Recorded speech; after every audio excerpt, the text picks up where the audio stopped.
It's time to get all set for Sunday, a podcast for busy and distracted Catholics with your hosts, Scott Williams and Jeff Traylor. When I hear the coffee brewing, I think, what the heck we doing? Because I got barely any sleep last night. As the diaper bag I pack with Hot Wheels dollies and some snacks, I say, oh, pray there'll be a seat in the crime room this time. It's alright, cause I'm all set for Sunday. It's alright, cause I'm all set for. It's alright, cause I'm all set for. It's alright, cause I'm all set for Sunday. Welcome to All Set for Sunday, a podcast for busy and distracted Catholics to be a little more prepared for Sunday Mass. My name is Scott Williams. My co-host is Jeff Traylor. Hey, Jeff, how are you? Great. You have a similar color shirt on. I know. I was noticing that when you got out of the car today. I was like, I just bought this shirt. How is it possible he has the same one? Yeah. Father Peter, how are you? I'm well. Thanks. Don't you think we're cute, Father? Adorable. Thank you. Thanks for coming back to the podcast. Yes. Thanks for having me. I feel like it's been a long time It's been a bit. since we've seen you. Probably my fault. I probably have not scheduled. That's okay. No, it was just, you did. You were a little late scheduling this time, but it was your turn. Okay. What'd you have for supper last night? Chinese. Great. Yeah. Okay. What's your go-to Chinese order? I love Kung Pao chicken. Ooh. Yeah. Okay. Does it have a number? At egg roll number one, it does. Anything from egg roll number one, though. Fantastic. I have a hard time not ordering the pho. Yeah. There, it's incredible. It is. Yeah. And I recently, we're on a different podcast now, but I recently, Father Patrick Hyde and I got together there, and he introduced me to the Vietnamese coffee that they do, which is an absolute delight. Yes. And yeah, so now I try to find my way there for that every once in a while. Nice. Yeah. Okay. It's my You own wouldn't fault, like but it. probably not. We took our kids to House of Tokyo for the first time, which is, I know, not Chinese food, but they had a fun time with the grill and the fire. Oh, the and- hibachi and stuff? Yeah, and then they Nice. got chicken nuggets. So Did they cook the chicken nuggets on the grill? no, they brought them out separate. That'd be funny Yeah. if they were like griddle. They didn't even cooking. call it like a kids menu; it was an appetizer. I would think. See, what they really need to do is like have dino nuggets, and then like build a little mountain of like rice and stuff on the griddle, and they have the dino nuggets. Like yeah, standing they could, out there. Yeah, they could. Oh, the little wow! All right, We're all ready for the. We are off the 2-minute rails drill? on this one. Yes, it is the 18th Sunday in Ordinary Time. I didn't have any banter questions. Just dinner was the first thing that came to mind. Yeah, we did it. We're bantered. Okay. We're full banter. We've been banned. You've been bantered. Take that, Father Christian. All right. Our first reading comes from Isaiah chapter 55. So God issues one of the greatest invitations in all of Scripture, right? It says, come to the water, come without paying. He reminds us that the things we need the most, like God's mercy, his love, his life, our life, all that, it can't be bought. It's given. So Isaiah gently asks us why we spend so much energy trying to chase things that truly never satisfy us when God is offering us a feast that'll fill us up anyway. So our responsorial psalm, the hand of the Lord feeds us. He answers all our needs. Classic banger. Mumbler, like a Sunday mumbler, which Yeah. is like, this is going to be a tough one at parishes. Yes. Yeah. Make sure you pull out your, open up your worship aid or your gather hymnal this week because you're going to need it. You're not going to remember this one off the top of the dome. Yep. Check the bulletin. Our second reading comes from Romans chapter 8. So Paul, it is here, Paul is like kind of closes off with a mic drop, right? He gives us this reminder that absolutely nothing can separate us from the love of Christ. Trouble, hardship, danger, death, none of that gets the final word, right? That through Jesus, we are more than conquerors, not because life is easy, but because God's love is stronger than anything we can face. So a nice little reminder and a nice way for him to end that. And then our gospel comes from Matthew chapter 14. When Jesus heard of the death of John the Baptist, he withdrew in a boat to a deserted place by himself. The crowds heard of this and followed him on foot from their towns. When he disembarked and saw the vast crowd, his heart was moved with pity for them, and he cured the sick. When it was the evening, the disciples approached him and said, "This is a deserted place and it is already late. Dismiss the crowd so they can go to the villages and buy food for themselves." And Jesus said to them, "There is no need for them to go away. Give them some food yourselves." But they said to him, 5 loaves and 2 fishes are all we have here." Then he said, "Bring them here to me," and he ordered the crowds to sit on the grass. Taking the 5 loaves and the 2 fishes, and looking up to heaven, he said the blessing, broke the loaves, and gave them to his disciples, or to the disciples. Sorry, I'm just going into Eucharistic prayers. Gave them to the disciples, who in turn gave them to the crowds. They all ate and were satisfied, and they picked up their fragments left over, 12 wicker baskets full. Those who ate were about 5,000 men, not counting women and children. All right. You did your own little foreshadowing there. Yeah. Nice work. Yeah. You're welcome. Father Peter. Sorry if I stole your homily. Wicker baskets, am I right? Father Peter, what are you preaching on this weekend? The Eucharist. Good choice. You said wicker baskets, but I was reading that just thinking to myself, so they showed up and they didn't have that food, but they had 12 wicker baskets. Yes. Why did they just have 12 wicker baskets? Like, They were like the purses of the day. all right, great, answered. Yeah, they were merces. No, so the prophet, the first reading, gives us a prophecy of the kingdom, that this is one of those times where now and not yet, right? So the kingdom will be the fullness of being able to eat without cost and drink without pay. But now we have the Eucharist, which is that part in our life which fulfills that prophecy. Does that make sense? Probably. Say it again. But use different words. So the prophecy is of the kingdom. Okay. And someday the whole world will be remade into this reality where we are fulfilled without cost to us. Yes. Right. The feast. The feast. Yeah. But right now we experience that. And we'll drink in with wine and milk, Right. as one does. As one does. It is a metaphor. Little wine latte. The milk and wine. That is disgusting. It's a metaphor. But now we have the Eucharist, which is a discrete moment of that abundance and costlessness. Okay. Now I get it. So what do we- Costlessness. I Is that, couldn't- what is is the that a word I'm theological looking for term? there? Or? cheaper. So what do we do about it? How should we change our lives now that we know this? Well, I think that if we want to end up in that kingdom in its fullness, that we begin by practicing the moments we've been given. So obviously Mass attendance is the foundation. Sunday and Holy Day Mass attendance is the foundation. It's the practice, it's the rehearsal, but it's also the reality where we begin to experience living as citizens of that kingdom. Okay. How, and I'm not saying like your parish specifically, but let's say Mass-going Catholics in general. What percentage of Mass-going Catholics would you say know that reality? Even though we say it all the time, like, do you think that people are really like embracing the reality of that presence in the Eucharist? No. Sherry Waddell did some great work researching on Is that the sticky face lady? Sticky face. Faith. Sticky faith. No, intentional discipleship. Okay. I heard it too, but I knew what he was talking about. Researching Mass-going Catholics who would not meet the criteria of having a living personal relationship with Christ and intentional disciple. And it's a significant portion of people who go to Mass because they believe it's the right thing to do, or that it's important for their kids, or just what they've always done. But I think even that is profitable for people, because you can't be in the presence of God and not have it operate on you in some way, right? Mm-hmm. How do you try to like reinforce that with your parishioners? Yeah, I invite them. I'm a real big believer in the Second Vatican Council hope for us that we become full, active, conscious participators in the Mass, right? And so helping people to understand how to participate more deeply through their prayer, through their participation, and through their growing awareness of God's presence there. Okay, cool. What do you got, Jeff? I'm doing a lot of taking in here. It's a little off track, but I think it follows with what we're talking about. We had this discussion in my house the other day, but you were talking about like, are there people who like they attend because they think it's the right thing to do, right?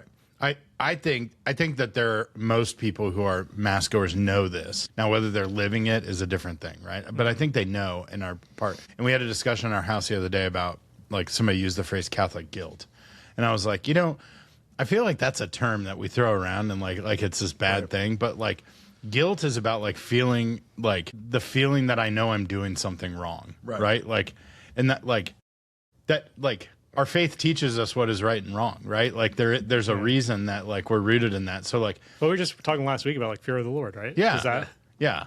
Like, I don't think Catholic guilt, like, isn't Catholic guilt kind of a gift? Yes. Right? Like, and I think like that world of if we're missing Mass and we're feeling bad because like we should feel bad about that. It's wrong, right? It's sinful. Right. It's like we're falling away to sin. And I think I don't know, it was a great discussion in my house, like amongst my daughters with my wife and everything about this. I think sometimes somebody says something and I get into these discussions and they're like, oh my gosh, can we, like, I don't think it was a bad thing, but I don't know. It's what they were in for or ready for. But this idea that like we live in this society where like nobody should feel bad for doing things wrong. Like you can do anything is okay.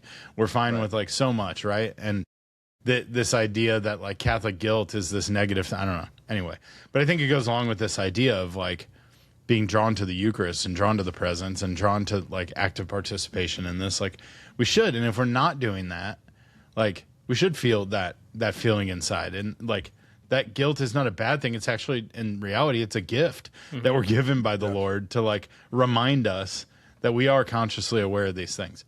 This also like, I was writing down this note to ask, but we can like streamline into it because I don't think it's dumb questions as much as like it ties to this. But we're talking about this message. But I was just recently asked to speak to a group of parents for like first communicants and confirmation kids who are going through confirmation. The parish wants to start doing like catechesis for the families, which I think is great. We should do.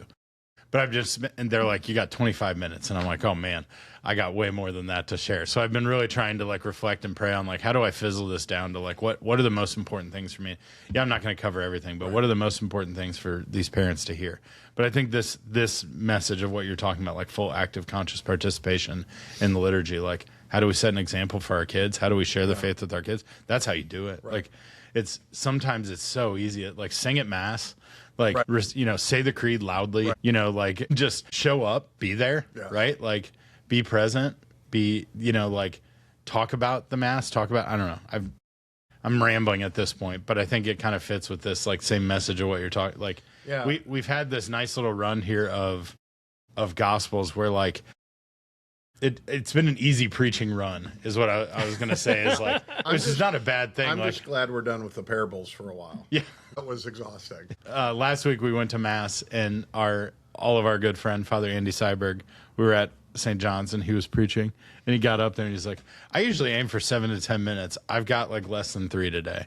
He's like, I don't know if that's a blessing or what. He's like, but like, I found myself putting this together and I thought there isn't more to say. Right. I'm just wasting words if I say more than this, right? It was really great and it was just matter of fact and clean. And I was just like, man. Spent 2 minutes telling you how short it's going to be. Yeah, exactly. Like shook his piece of paper at us. He's like, this is it. This is all I got. It was very funny. But I feel like this fits right in there of like, there's not, man, if you're going over the top on this preaching, you're missing the point. Right. Like there's a really clear message here. Let's make sure everybody hears it. Yes. So, yeah.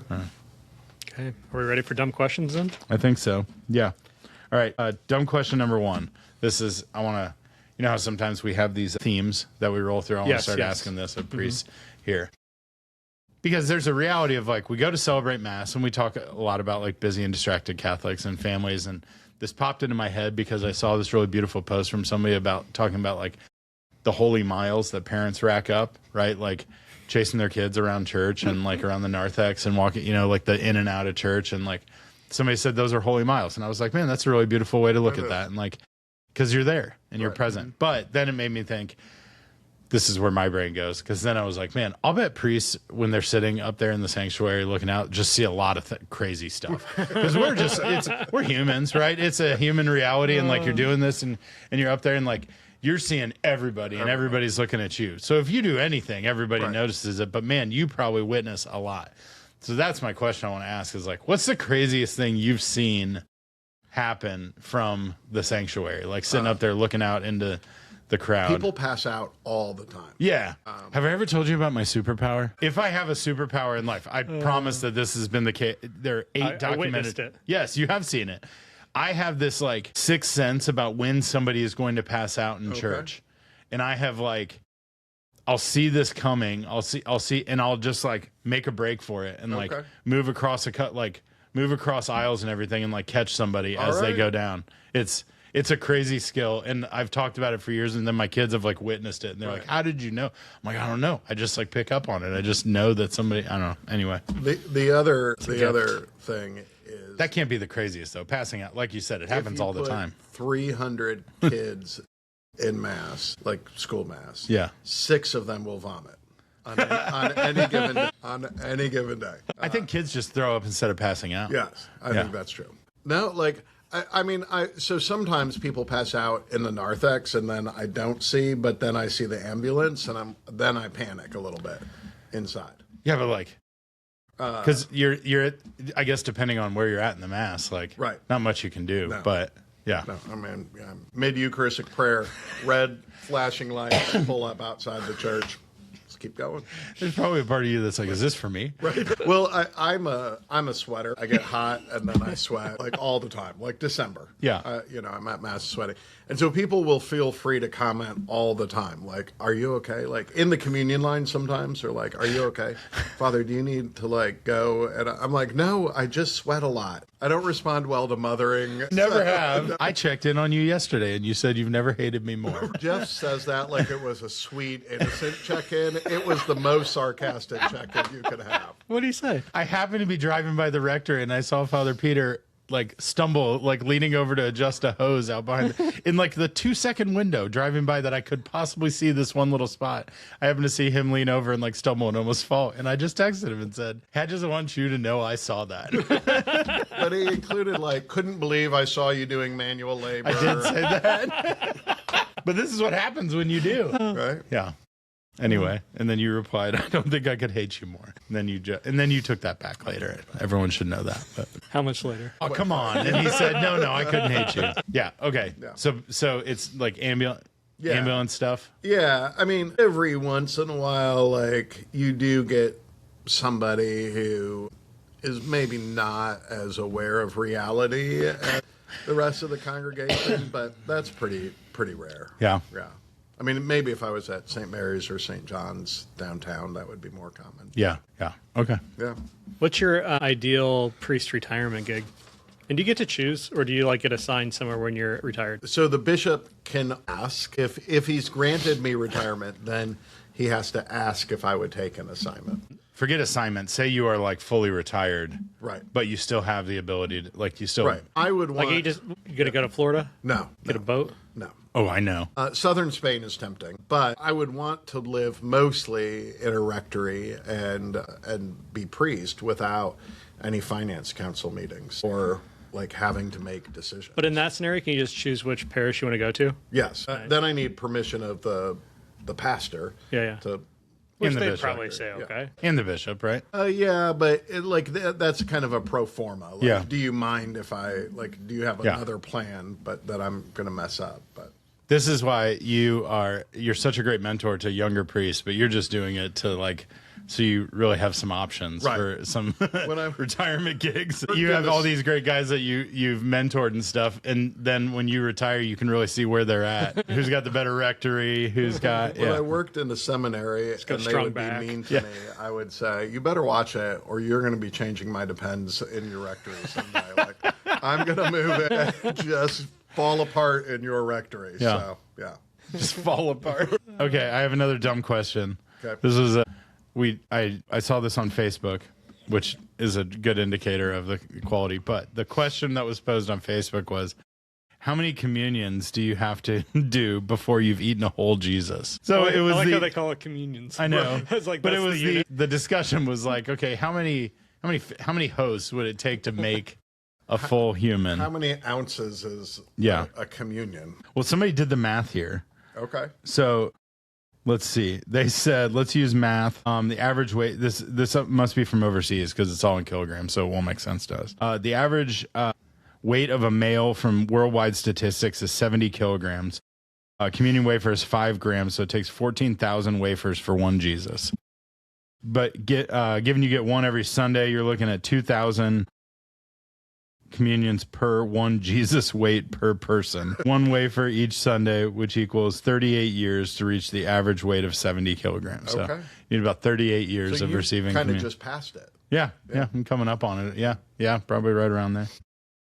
However, if you take the population of practicing Catholics worldwide, which is 1.2 billion each Sunday, the equivalent of about 240 million Jesuses are eaten. If you include Sunday evening Mass, at least 180 million more. That's 420 million Jesuses consumed on a weekly basis. Why would we exclude Sunday evening? I don't know, but just funny. Anyway. I don't know how I feel about that. I don't either. It felt weird, but I was like, well, this is funny still. Yeah. I mean, if I was a theologian like Father Patrick Hyde or Father Christian knew that one instance of communion is the fullness. entire- Yeah. Right, yes. So, Yeah. So this person's wrong. Forget math. The answer's 1. Right. Yeah, a crumb. Great. Yes. Yes. All right. Got any others? The crumb is a good question. Okay. What proper protocol Yeah. at Mass? Speaking of crazy things you see at Mass. Right. Proper protocol at Mass if the hosts spill. Right. So somebody drops a bowl. Like one host hits the ground, all the hosts hits the ground. Doesn't matter. Fullness, right? We just talked about it. Yeah. So what's the proper protocol for how do you make sure you get all those crumbs up? So I would take a purificator, dampen it with the water that's there, and then press it in to make sure that you get all the crumbs and take care of the purificator in the normal way. Yeah. But the teaching, the centuries-old teaching of the church is that if it's not sensible to your human senses, so Okay. if you can't see it, if you can't touch it, then it no longer retains the presence of Christ. Great. That makes me want to raise my hand during some masses when I see somebody with a paten and they wipe that paten 273 times. Right. They're scraping the gold off the paten. I've seen that happen a few times where I'm like, okay. No, I think we should not be scrupulous, and this teaching comes from Aquinas, amongst others. So it's accepted and ancient teaching of the church. Okay, so say your church is carpeted, Right. which many are. Yes. Is yours? Yes. Yes. So And you spill the precious blood. then You need a spot pot, but is that then sacred? Do you have to So bury or you burn that wet spot it. pot? These are legitimate questions. Good question. you wet it enough that the wine is no longer the wine is fully dissolved into the water, and then you mop that up would use a shop vac Okay. and dump that water directly into the ground. But is that shop vac blessed then? No, because you've dissolved it into so much water. So you dissolved it the first. Okay. Right. Okay. All right. Yes. Which makes sense because there's also rules about the content of the wine Right. and can't be watered down too much. But this so it is works. an exact reason why carpet is not an ideal floor treatment in churches. Then why, when you just renovated your church, did you install carpet when it previously? We replaced. I'm just joking. It gets me every time. I was thinking How that do I question. keep falling for it? He just said it. Sweet Jesus. Help. When you installed the carpet when you removed the communion rails, and I don't understand why. Be getting all these trad emails now. And you moved the tabernacle way Why around do the you hate corner. our faith? Anyway. No, I put the tabernacle in the center. What's your email? All right. All right, that's all I got. Thank you, Father. Thank you. Happy 18th Sunday of Ordinary Time. Yeah. All right. Bye. Bye.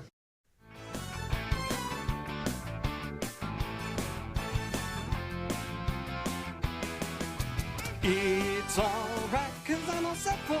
It's alright, cause I'm all set for. It's alright, cause I'm all set for Sunday.